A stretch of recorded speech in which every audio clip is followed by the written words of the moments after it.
We have watched in disbelief. People, just like you and me, fleeing their homes as Russia attacks Ukraine. Many of us have watched and wondered, how can I help? What can I do? What can I do? Well, for a Dover man, watching the war from afar hits a lot harder than that because he grew up there. And although he was only there until he was 10 years old, his heart is still with his family and friends who are seeking refuge from this senseless war. With us this afternoon is Dr. Kirill Alekseyev. He is the medical director of PAM Rehab of Dover.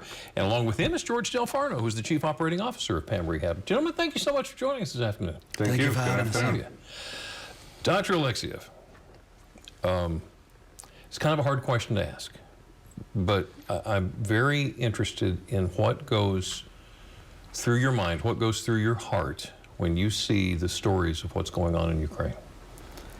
I mean, mostly just sadness. It's hard to watch, the country, beautiful country that I grew up in, kind of being, destructed into pieces, and beautiful monuments, parks, or, architecture, history, and people, the biggest, people, civilians who have nothing to do with this war. And it's not a Russian war, it's not a Ukrainian war, it's just, one man's greed. And it's just sadness, really, is what goes through my head. A lot of people don't really know a lot about Ukraine, about the people. Tell us about these people, their heart. Right. I mean, very kind people, very giving, very family-oriented, a lot of history, culture, and they live in peace. They don't bother anybody. They just, stick to themselves. They very welcoming. They'll give the shirts off their back. Just, good people. Yeah. Have you talked to anybody back home? Yes, we talked to a lot of people, still back home, from, friends, neighbors, some family, and yeah, they're going through a difficult time, and all these, cities are kind of at different stages of what's going on, but I'm from Odessa, Ukraine, which is, I mean, it's just, it's a tough situation. It's hard to really describe. We're sorry. Yeah. Very sorry. Very sorry. All right, so we asked the question, what can we do? And George, that's where you come in. You're actually asking the community for some help. Yes, we've reached out and we've got tremendous support. The owner of PAM Health, Anthony Massitano, had expressed early on when the invasion begun that he wanted to try to help and utilize some of our corporate contacts and resources. And to date, we've been able to bring 4 full 28-foot box trucks up to the Slavic Church in Enola, Pennsylvania, where it's being shipped into Poland and then into Ukraine.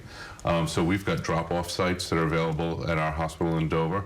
At 1240 McKee Road, we've got drop-off sites.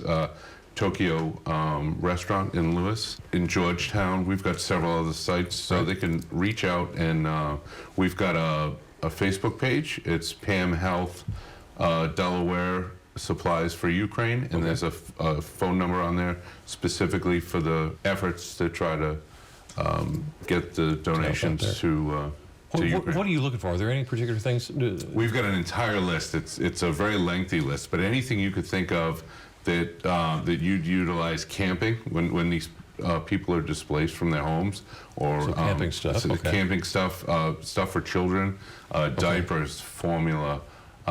We've sent over some medication, healthcare supplies, just about anything. I mean, just try to comprehend what you might need if you were completely displaced from your home. Just leave your house. What are you going to do? And you could only take what you could hold.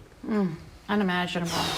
Dr. Alekseyev, if there's one thing that you want people on Delmarva to know about the people and the situation in Ukraine, what is it? That it's, the situation is, it's not a Ukraine, like I said, it's not a war against Ukraine. I mean, it's a war that, it's a humanitarian effort. Everybody's got to come together and put themselves in that position. What if they were there in that place and they had, just lost everything and they're living in shelters? Wouldn't they want other people to help? So it's about coming together as a community and helping those who really need it the most. Contribute what you can, and we'll get it over into safe hands. Take pictures on the ground. We have people going right across the border, which is probably the toughest thing to do right now, is get all the supplies across the border. So we have actual people supervised, the shipping right into 6 different cities. Given all the, right now we put together about 3,000 pounds of supplies, getting ready to ship this week with the help of Daniil. We're working with Pam Health, and he's going to supervise the shipment himself. It's been very rewarding to see how, in time of need, people come together. Yeah. Been a tremendous turnout. And you still need more. We Absolutely. do, absolutely. And of course, we'll have the Facebook link that you mentioned, also Yes. the list of items that they are looking for, where you can drop them off. All that information is going to be on our website, delmarvalife.com. Dr. Alekseyev, George, thank you so much. Thank you for joining having us us. this Thank you. afternoon. Thank you.